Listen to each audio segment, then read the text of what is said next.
ઝઘડિયા તાલુકાની આદર્શ નિવાસી કન્યા છાત્રાલયમાં 12 થી વધુ બાળકીઓ બીમાર થતા મેડિકલ ટીમ દ્વારા ચેકઅપ હાથ ધરવામાં આવ્યું। ભરૂચ જિલ્લાના ઝઘડિયાના સુલતાનપુરામાં આવેલ આદર્શ નિવાસી કન્યા છાત્રાલયમાં છેલ્લા 2 દિવસથી કેટલીક બાળકીઓની તબિયત એક પછી એક લથડતા બાળકીઓને નજીકના હેલ્થ સેન્ટર ખાતે સારવાર આપવામાં આવી રહી હતી, જે બાદ વધુ બાળકીઓની તબિયત બગડતા ઝઘડિયાની આરોગ્ય કેન્દ્રની ટીમ દ્વારા સાવચેતીના ભાગરૂપે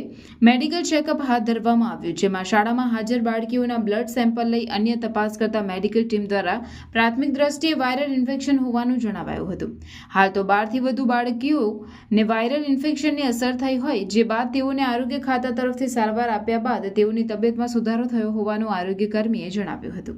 જેથી બાળકીઓના વાલીઓ સહિત શાળા સ્કૂલ સંચાલકોએ રાહતનો શ્વાસ લીધો હતો।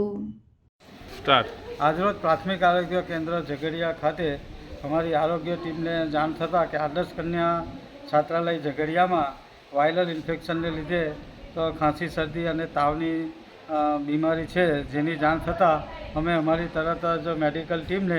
ત્યાં સૂચિત કરી અને જે આ રીતની જે આદર્શ કન્યા છાત્રાલયમાં જે છોકરીઓ છે એમને બોલાવી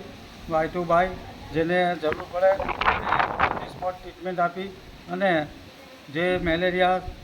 આપણે ઠંડી લાગી તાવ આવતો હોય એમની સ્લાઇડો લઈ